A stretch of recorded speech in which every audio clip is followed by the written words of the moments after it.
제일 처음에 백제가 시작한 데부터 해야 되잖아요. 바로 서울, 강남에 있는 이 송파구 이쪽에서 백제가 시작했다라고 생각이 되고 기본적인 컨셉은 흥망성쇠입니다. 흥망. 백제 흥이 있나요? 아니 일단 일어났잖아요. 일어났죠. 사실 백제가 어떻게 시작이 됐고 어떻게 이제 멸망에 이르게 됐는가. Gonna hit the ground running just as fast as I can. Gonna hit the ground running. 역사공자단 오늘 대망의 첫 야외 촬영입니다. 박수 쳐야죠? 네. 아마 돌아다니시는 분들이 의아하게 생각할 거예요. 쟤네는 뭔가 얼굴이 잘생기지 않은데 왜 저렇게 연예인 같지는 않고 그렇다고 공부하는 놈들 같지도 않고 그건 아니죠. 화려하지만 사치스럽지 않다. 중계지 역할을 했던 게 백제거든요. 백제가 영역화를 했었을 것이다. 성균관대학교 박물관 학예사, 성균관대학교 사학과 박사 졸업, 위가야. 제가 설명을 좀 해드리자면 고구려인의 눈에서 봤을 때 이거 짝퉁이구나. 고구려 걸 따라하는 거죠.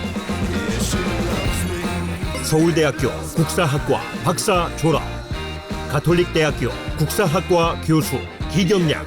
고구려도 허브, 백제도 허브. 근데 고구려에서 뭘 받진 않잖아요. 딴 나라에. 싸우지는 마. 잠깐 안 돼요. 다 이해했어요. 백제 시작을 말 안 했는데 고려대학교 대학원 박사과정 수료, 백성예술대학교 한국사 강사, 한국도시사 전공 김재원. 제가 2009년도에요. 부보 뛰는 거 정도예요. 중요한 얘기인가요? 제가 고1 때 거기 빠졌었어요. 서울대학교 국사학과 박사 졸업, 서원대학교 역사교육과 교수 강진원. 그럼 아직까지 결론이 안 난 건가요? 그 고구려는 전부 다 돌인가요? 근초고왕의 무덤이라고 할 수 있나요? 만인만색 연구자 네트워크 연구원, 성균관대학교 대학원 박사과정 수료, 한국 중세사 전공 현수진. 아쉽습니다. 원래 저희가 중국을 가기로 했었잖아요. 고구려에 관련해서 이야기를 털어 중국을 가기로 했었는데 이번에는 이제 저희가 백제 편으로 야외 촬영 첫 시작을 알리게 됐습니다. 와. 박수? 박수. 오늘 여기가 지금 어디죠? 여기가 지금 어디입니까? 저희 지금 성동 고궁문이죠, 여기. 롯데타워도 보이고요.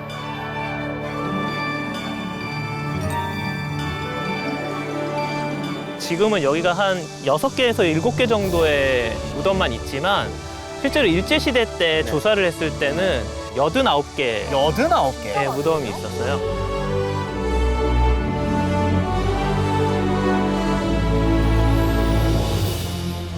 사람들이 석천동이 백제 유적지인지 모르시는 분들도 되게 많을 거예요. 그렇습니다. 네, 그런 제가 분들도 많고. 2009년도에 얘기 제가 끼어들었어요. 아, 예, 상관없습니다. 뭐 언제는 뭐 저희 눈치를 보면서 끼어들었나요? 네. 제가 2009년 5월 달에 그 당시 제가 여자친구랑 친구랑. 여기로 지금 와이프? 그렇죠. 아, 예. 그 왔어서 우리 근데 부인이 보더니 와 되게 그럴듯하게 잘 만들어놨다. 아, 여기 고분군을. 저 진짜야. 나 그랬어. 아, 이게 가짜인 줄 알고. 이게 전체가 다 가짜인 줄 알았어요. 뭔가 이렇게 지자체에서 이렇게 만들어 놓은 건 줄 알고. 그래서 저희가 그래서 사실 여기 예비답사를 제가 여기로 왔었었는데 구청 관계자분께서 꼭 이 말씀을 해달라고. 여기 개를 갖고 오시는 분들이 그렇게 많으시대요. 네, 근데 이런 데서 그냥 개똥을 싸신다고 그러더라고요. 이제 그런 부분들을 조금 조심해 주시면서 내가 싼 똥은 내가 치운다. 아니 이 내가 정도만. 싼 똥은 아니죠. 개가 싼 똥. 내 새끼가 싼 똥은 그렇죠. 내가 내 새끼가 치운다. 싼 똥은 예, 내가 예. 치운다. 내가 싸시면 안 돼요.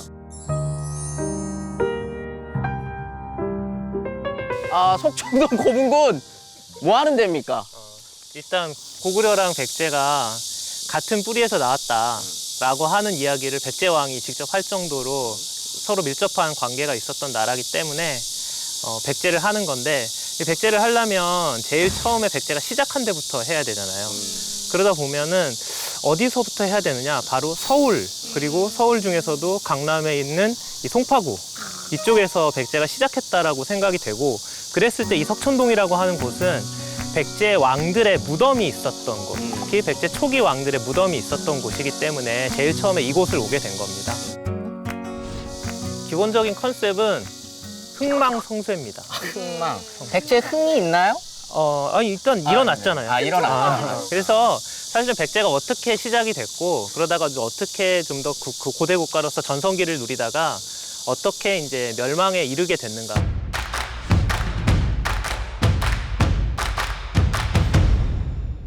백제를 제가 이거 준비를 하면서 위관 선생님한테 여러 가지 숙제를 내드렸었습니다. 네. 이 큰 테마를 잡았다. 고구려! 막 이러면 뭔가 기상. 예, 일단 말을 타고 약간 이런 느낌이 있고 뭐 신라 하면은 화랑 뭐 이런 것도 있고 화려한 문화 이런 게 있는데 그 백제는 뭐냐 그랬더니 없는데요?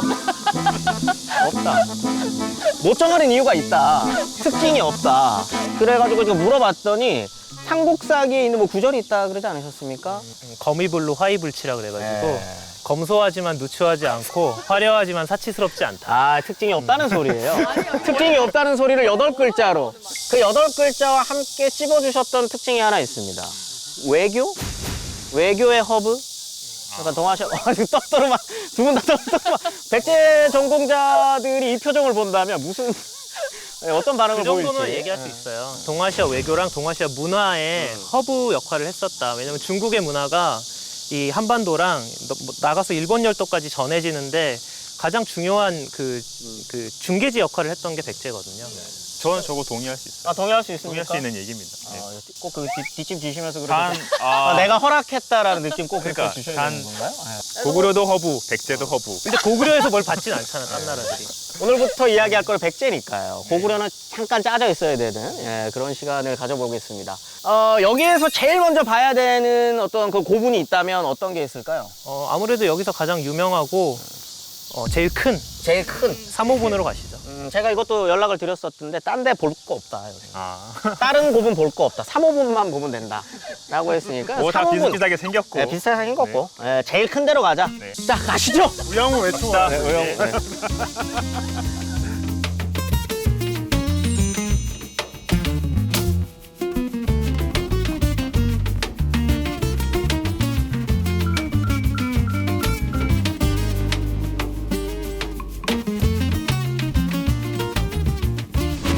의식이 안 될 수가 없죠? 네, 카메라 이런 카메라 저희한테는 익숙하지가 않아요. 깜짝깜짝 놀랄 수밖에 없는데 여기는 뭡니까? 2호분 설명 정말 필요가 없는 건가요? 다 비슷비슷하게 생겼네. 근데 이제 이 경우에는 뭐냐면 저기 이렇게 흙이 있잖아요. 그러면 안에는 흙으로 되어 있고 겉을 이렇게 돌로 싼 거거든요. 이거를 백제식 적석총이라고 불러요. 백제식 예. 적석총. 적석총. 적석총이. 돌을 쌓는다. 돌을 쌓은 무덤인데 왜 그러냐면 고구려식 적석총이라는 게 있어요. 그거는 이제 진짜 돌만 가지고 쌌거든요. 그런데 그거를 백제에서 조금 개량을 해가지고 만든 게 저렇게 안은 이제 흙으로 만들고 겉을 이렇게 돌로 쌓은 것. 그 고구려는 전부 다 돌인가요? 제가 설명을 좀 해드리자면 고구려 적석총도 시기별로 혹은 이제 그걸 만든 사람들, 묻힌 사람의 계급에 따라서 형태가 좀 달라요. 피라미드. 피라미드식. 동방의 그 피라미드 장군총 형태. 같은 거? 장군총 같은 게 가장 사람들이 잘 알고 있는 적석총 사진이 띵 하고 형태잖아요. 뜨겠지. 그 외곽에 보면 이렇게 잘 다듬은 큰 벽돌 같은 그런 돌으로 이렇게 쌓여져 올라와 있는데 안쪽은 뭐냐면 이런 강돌들로 안이 채워져 있는 거야. 안이 채워져 있는 거고 겉에는 이제 반듯하게 다듬은 돌로 이렇게 해가지고 쌓아 올린 건데 어쨌든 안쪽이 돌로 돼 있잖아. 안쪽도 돌로 채워져 있는데 그럼 차이가 있네요. 예. 나름대로 차이가 있네. 그렇죠. 근데 이제 고구려인의 눈에서 봤을 때 이거는 그냥 짝퉁이구나. 고구려 사람이라 그랬지. 짝퉁이구나. 고구려 사람이라 그랬지. 아하, 이거는. 자기 전공에 대한 애정들이 너무 강하신 거 아니에요? 이거는 그러면 누구 무덤일 거다라는 것도 아예 뭐 이야기가 안 되는 건가요? 몰라요. 아예 알 수 없죠. 아니 뭐 왕 정도다, 뭐 아니면 뭐 한 뭐 장군 정도다 이런 것도. 왕이나 아니면 왕족 정도. 왕족 중에서 그 높은 사람이었거나 왕이었거나 가능성은 꽤 있죠. 이 정도 급이면. 이건 4호분인데요. 이제 4호분. 예. 이것 역시 누구 건지는 몰라요. 누구 건지 모르고. 예. 근데 이제 여기에 아무래도 왕족이나 아니면 왕이었을 가능성이 높다. 왜냐면 이제 여기가 우리가 이제 소위 말하는 한성백제 시기의 왕의 무덤들이다. 이라고 생각을 하기 때문에 그런 거고. 여기 돌이 좀 크네요. 여기는 이렇게 엎어져 있는 게. 아까 전에 백제식 적석총이라고 표현하면서 고구려 거를 이제 가지고 개량했다고 했잖아요. 근데 이제 고구려식의 모습이 나타나는 게 이렇게 돌을 기단식으로 돌을 쌓았다는 것하고 저기 옆에 저렇게 세워놓은 돌, 큰 네. 돌 이런 게 이제 집안에 가시면 장군총을 보시면 장군총은 아주 뚜렷하게 남아 있거든요. 그건 굉장히 유사한 거죠. 장군총 코는 저보다 더 크잖아요. 네, 저보다 장군총은 더 예, 커요. 사람보다 커요. 저 옆에 세우는 돌이. 사람보다 커요. 근데 저 세워놓은 게 아무런 기능이 없어 보이는데 저걸 왜 저렇게 세워놓는 제가 거예요? 좀 설명해 드릴게요. 저 전공입니까? 자, 강정 선생님 오늘 아무 말씀도 안 하셨기 저요? 때문에 하나 한 번에 저 아까 기회가. 여자친구 얘기했잖아요. 아, 예, 네. 그래. 현 부인이요. 안 해요. 휴! 저거는 몰라 제가 알기로는 저기 무너지는 거 방지하기 위해서 이렇게 해놓은 거 아니에요? 근데 저걸로 어떻게 무너지는 걸 방지해요? 아니 저게 원래 호석이라고 부르는 거예요. 장군총을 예로 들어드리자면 돌로 쌓았는데 안에도 또 돌덩이 같은 걸로 채워져 있잖아요. 이게 장력이 발생해서 바깥으로 무너지려고 해요. 그렇기 때문에 커다란 돌로 외곽에서 이렇게 받쳐주는 거예요. 무너지지 않게 막아줘서 이게 호석이라고 부르는데 다만 이건 규모가 작잖아요. 저게 목적이 그냥 호석의 목적도 있을 수 있고 아니면 다른 어떤 제의적인 어떤 느낌이 있을 수도 있죠. 뭔가 지킨다는 느낌으로 이렇게 하는 걸 수도 있는데 어쨌든 크기가 작은 저런 식의 판석 같은 것들을 주위에 두르더라고요, 고구려도. 사실은 앞으로 계속 무덤이 가끔 나올 거니까 뭐 이거는 이제 커먼 센스죠. 아, 사실은. 커먼 센스? 예, 예. 다들 아시지만 말씀을 너무 안 하시기 때문에 아니, 제가 모를 수도 있어요. 선생님 모르실 수 있어요. 왜요? 아니. 그런 커먼 센스라고 얘기하시면 안 되죠. 저는 30년대 사회주의 운동가를 잘 몰라요. 예. 그러면 서로 내가- 모를 예, 수 있는 거예요. 그래서 여러분들이 모른다고 쪽 주고 이러는 게 진짜 나쁜 겁니다. 제일 쪽 주는 사람이 선생님이에요. 제가 어디 쪽 줬어요? 커먼 센스라며요. 커먼 센스 알잖아요. 다들. 뭡니까? 오케이. 저기 적석총을 사실은 요새 이제 그 순 우리말로 네. 요새가 아니라 꽤 됐죠. 그렇죠. 표현하는 것들이 있어요. 돌무지 보통 보면은- 무덤인가? 맞습니다. 네, 저는 돌무지 무덤으로 배웠어요. 맞아요. 그러니까 그런 용어들은 좀 기억을 하시고 또 원론적으로는 분과 묘도 좀 구분이 돼요. 원론적으로는. 그래서 묘라는 거는 옛날에 중국 같은 경우에는 원래는 이렇게 지면이 있으면 요 위에다 보통 이렇게 우리가 무덤 만들잖아요. 그죠? 지금 우리가 생각하는 이렇게 솟아있는 그렇죠. 요새도 보면 조상님들은 요 아래 계시잖아요. 조상님 중국이라면서요. 아니 그러니까 중국에서도 중국의 그랬다고. 조상님들. 예. 잘 따라오세요. 요 아래 네네네네. 요 시체는 요 부분. 예. 요 어려운 말로 이거를 매장부라고 합니다. 매장부. 매장 주체부라고도 하고요. 여기를 보통 묘라고 얘기하는 거고요. 이 위에 올라온 거 얘는 원래는 분이에요. 그래서 분 묘인 거예요. 요거 뭡니까 그러면? 사실은 이런 것들은 원래는 사호분이라고 하는 거죠. 사호분. 네, 사호분이라고 하는 게 위에가 솟아있으니까. 원칙적으로는 맞아요. 아하. 근데 뭐 사호묘라고 해도 사실은 원래는 여러분들 홀령할 때 혼과 령도 원래 구분되거든요. 하지만 그냥 지금은 홀령이라고 그냥 하잖아요. 그런 것처럼 이런 거는 그냥 넘어가 줄 수 있다. 아주 정확하게 말씀드리면 분이 맞습니다. 예. 그리고 저는 그 논문 그 심사할 때 묘라고 한 거 전부 다 X! X는 아니고 C? 분으로 고치세요. 분으로 고치시죠. 잘못했습니다. 오케이, 알겠습니다. 자, 주인공으로 가보시죠.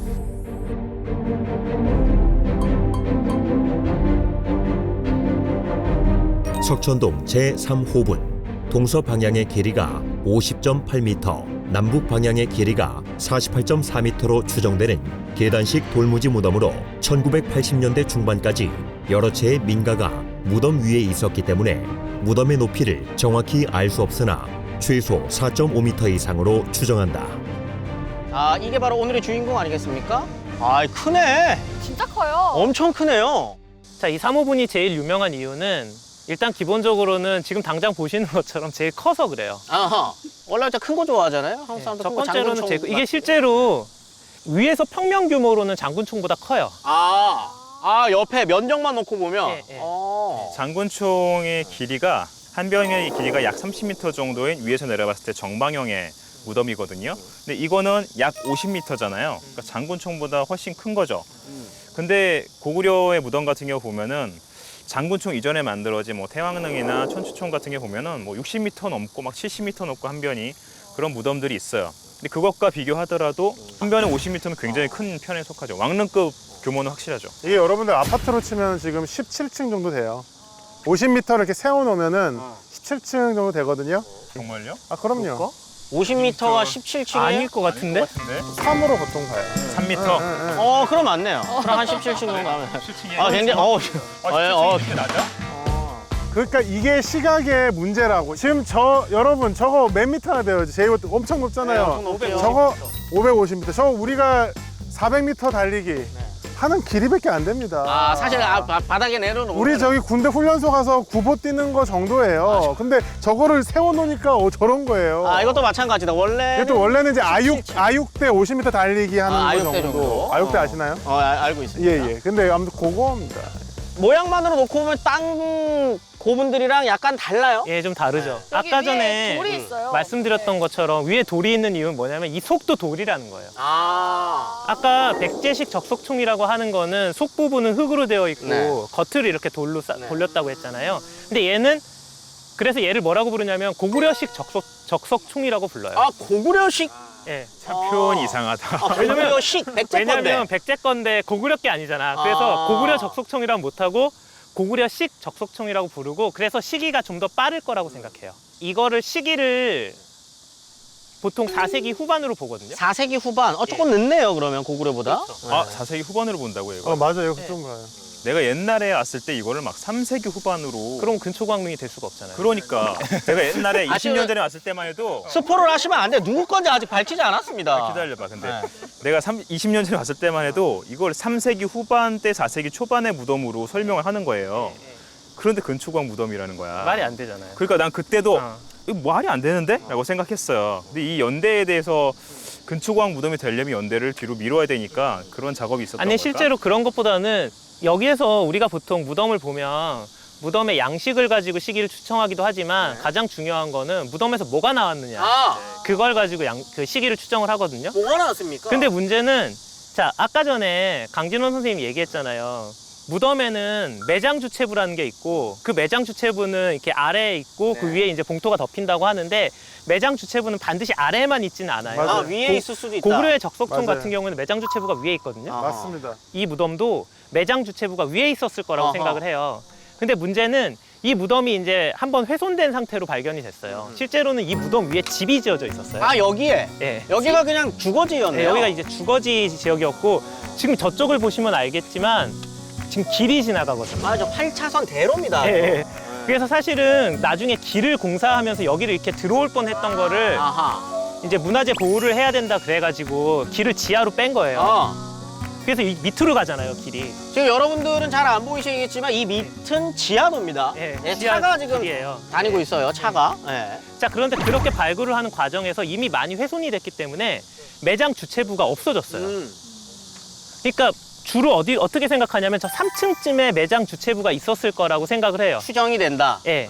근데 이미 3층 쪽은 거의 흩어졌었기 때문에 매장 주체부가 없어졌다고 생각하는데 이 근처에서 동진의 그 청자가 발견이 됩니다. 동진. 예. 동진이란 나라는 중국 나라 예, 아닙니까? 예, 중국 나라? 예.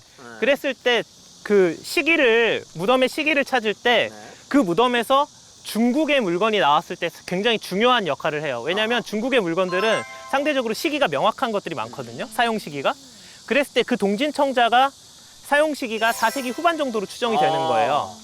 그러다 보니까 동진 청자가 있었다라고 하는 건 이 무덤의 시기도 그 시기일 것이다라고 추정을 하게 되는 거죠. 그래서 이 무덤. 아까 전에 근데 제가 스포를 너무 해버렸잖아요. 해버려가지고 짜잔 하면서 나와야 되는데 선생님 이렇게 하면 재미가 없습니다. 누구 무덤입니까? 그래서 백제의 전성기를 열었다라고 아하. 얘기하는 근초고왕의 무덤일 거라고 생각을 해요. 근초고왕. 근초고왕 재위 기간 346년에서 375년 서기 346년에 즉위하여 30년간 백제를 다스렸고 강력한 군사력을 바탕으로 활발한 정복 활동을 펼쳤다. 또한 역사서 편찬, 수도의 확장, 해상 무역을 발전시키는 등 백제의 정치와 경제, 문화적 전성기를 이뤄냈으며 삼국시대 3대 정복군주에 꼽히는 백제 대표 임금이라고 평가받는다. 근초고왕. 이렇게 교과서에서 굉장히 비중 있게 다루는 왕입니다. 선생님 근데 하나 말씀드릴 게 있는데 네. 교과서예요. 네, 저 이 말 말씀드리려고 교과서. 했어요. 경상도 사람이라 그래요. 교과서, 우리는 보통 교과서라고 가방. 해요. 교과서. 자, 표준은 표준어. 됐고요. 근초고왕. 교과서에도 굉장히 중요하게 나오는 왕이에요. 왜 이거를 왜 근초고왕의 무덤이라고 생각하냐면 첫 번째는 아까 전에 얘기했던 것처럼 4세기 후반으로 생각되는 청자가 나오고 그러면 이 무덤이 조성된 시기가 4세기 후반이라고 했을 때 근초고왕이 그때의 사람이기 때문에 그 사람의 무덤일 거라고 보고 합리적이네요. 두 번째는 이 무덤의 묘역에서 가장 크다는 거예요.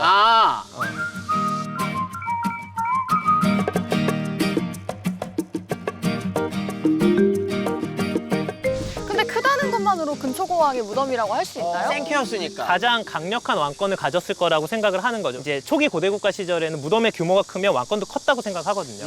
자, 근데 이게 장군총 같은 경우도 저는 광개토왕 무덤이 보거든요. 아, 여기 그 얘기 또 나오시네요, 여기서. 자연스럽게. 그런데 장군총이 제일 큰 무덤이 아니에요. 아, 더 큰 무덤도 있다. 그보다 오히려 앞시기 무덤이 태양릉이 훨씬 더 더 커요. 커요.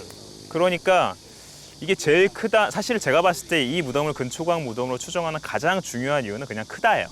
여기서 제일 큰 무덤이다라는 건데 그것만 가지고 확정하기는 어렵죠. 그리고 이제 또 한 가지 말씀을 하셨던 게 4세기 후반. 그러니까 청자 조각을 말씀하셨잖아요.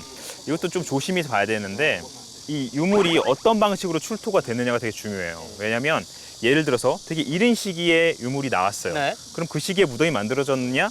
절대로 그렇게 단정할 수 없어요. 왜냐하면 골동품이라는 게 있잖아요. 귀한 물건들은 대를 거듭하면서 자기 자손들한테 물려주잖아요. 그러니까 전세품이라고 하는데 옛날 거일 수도 있다. 옛날 거를 뒤로 이렇게 보내서 그 자식이 묻혔을 때 나중에 들어갔을 가능성도 있어요. 또 한 가지는 뒷식 있게 들어갈 수도 있어요. 어허. 뭐냐면 이게 유적이 그대로 유지가 됐던 게 아니라 굉장히 많이 파괴가 된 상태였잖아요. 다른 무덤에 있던 어떤 유물 같은 것들을 예를 들어서 도굴꾼들이 들고 가다가 뭐 떨어뜨리고 그게 버려지고 그 굴러서 혼입대에 들어갈 수도 있어요. 아주 단편적인 유물 한두 개 가지고 연대를 확정하는 것도 대단히 위험해요. 근데 지금으로서는 뭐 별다른 다른 근거가 없잖아요. 그러니까 제일 크다. 아까 전에 말씀드렸지만 매장 주체부가 없어졌다는 게 제일 커요. 왜냐하면 매장 주체부가 남아있으면 그 매장 주체부에서 어느 정도 많은 단서들이 나타날 텐데 이 3호분 같은 경우에는 매장 주체부가 없어져 버리고 아까 얘기했던 청자도 이 무덤에 아마 거의 가장자리 또는 그 바깥에서 발견됐을 거예요. 아, 그 매장 주체부라고 하는 그 안쪽에서 발견된 게 그렇지 아니네요. 않아요. 예, 그래가지고 나중에 혼입돼서 들어갔을 가능성까지 상정할 수 있을 정도라서 사실 이 무덤의 시기를 4세기 후반으로 보는 것도 아주 명확하진 않아요. 근초광이 누군데? 백제에서 가장 넓은 영토로 그려져 있는 왕이 근초고왕이죠. 고구려의 이제 황해도까지를 황해도 일부라고 해줬으면 좋겠어요. 황해도 전체를 다 근초광이 제국주의 문제.